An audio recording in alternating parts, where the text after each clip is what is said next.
High guys, welcome to another blog. দেওঘরের আরও একটা ব্লগ নিয়ে আইছি আমি।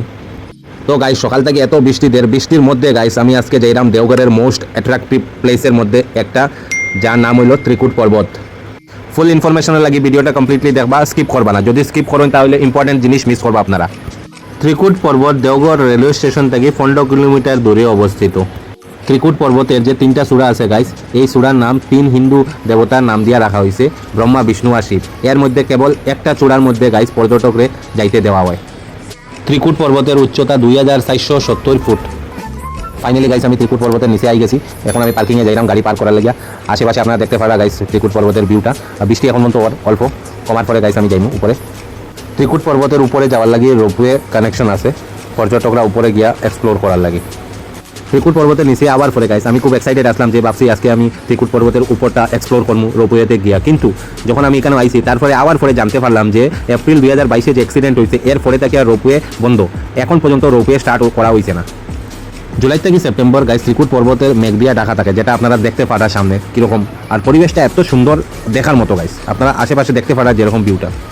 ত্রিকুট পর্বতের গাইস উপর তাকিয়া তপবন, যা তপনাথ মহাদেব এবং হনুমান মন্দিরের জন্য পরিচিত, তা দেখা যায়। এরপরে ময়ূররক্ষী নদীও দেখা যায় গাইস উপর তাকিয়া। ফাইনালি গাইস অল্প বৃষ্টি কমছে, তারপরে আমি এখন গাইস পার্কিং থেকে ত্রিকুট পর্বতের দিকে যাইলাম। এর মিডিলে গাইস এই দোকানগুলো আছে, এখানে পূজার লাগি সামগ্রী পাইবা, বাকি কেনার লাগে জিনিসপত্র পাইবা। আর একটা কথা হলো গাইস, এখানে লুজ আইটেম বাইরে রাখবা না, কি খাওয়ার জিনিস কিছু নিয়ে আপনারা যাইরা। এখানে বান্দর খুব বেশি আছে, আপনার উপরে অ্যাটাক করে জিনিসপত্র নিয়েও যাইতে পারে গাইস, তো এটার বেশি ধ্যান রাখবা আপনারা।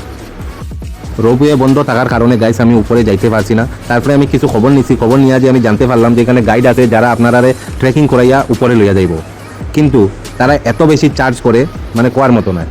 বৃষ্টির কারণে গাইস আমি ট্রেকিং করছি না, কারণ রাস্তাটা খুবই খারাপ হইব। আর পাহাড়ের মধ্যে এত বড় বড় পাথর আছে যেটা খুব বেশি স্লিপারি থাকবো, যে কারণে আমি গেছি না গাইস।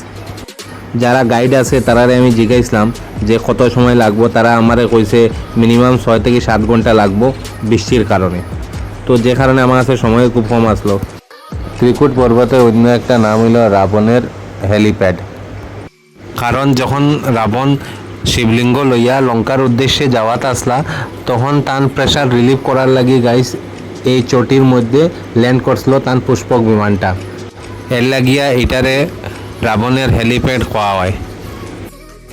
এই রাস্তার দিকে গিয়া সামনে গাইস তোমার আছে পুরানা শিব মন্দির, আর আছে ত্রিকুটাচল বাসন্তী দুর্গা স্থল। বৃষ্টির লেগে আগে দিকে যাওয়া যান না গাইস, আর এই পাহাড়ের পাথরগুলা দেখতে পারা এত বড় বড়। তো ফাইনালি মন্দিরেতে আমি পৌঁছে গেছি গাইস। এটা হইলো পাহাড়ের বেসের মধ্যে যেটা মন্দির আছে গাইস, আপনারা দেখতে পারা সামনে। মন্দির দর্শন করার পরে আমি ভাবছি যে একবার ট্রেকিংটা করবো। এখানের মানুষের জিজ্ঞাসলাম যে কোন দিক দিয়ে ট্রেকিং করতে লাগে, রাস্তাটা কোন দিকে। এখানের মানুষে কয় না যে কোন দিক দিয়ে যাইতে লাগো, এটা জিনিস তারা কয় না। তোমার সঙ্গে কথাই হইতো না যদি তারা জিজ্ঞাও যে কীরকম এখানে ট্রেকিং করতে লাগো, যাইতে লাগো, হইতোই না।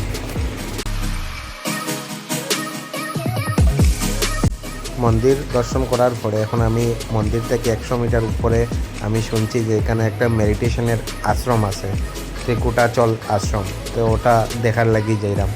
বাকি আপনারা ওই যে রাস্তার মধ্যে দেখতে পারো এখানে এত বেশি চারিদিকে ড্যান্স।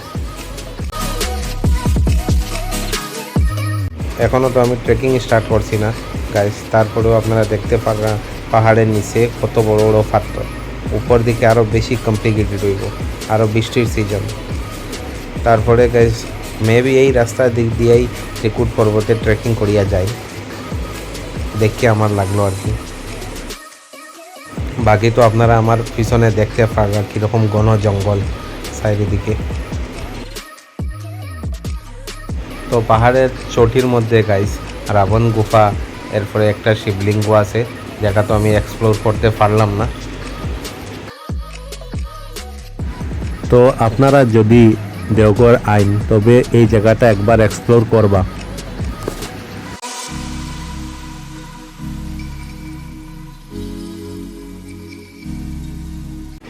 যদি গাইজ আমার ভিডিওটা আপনার ভালো লাগে তবে লাইক শেয়ার কমেন্ট করিও। Thank you for watching my video guys.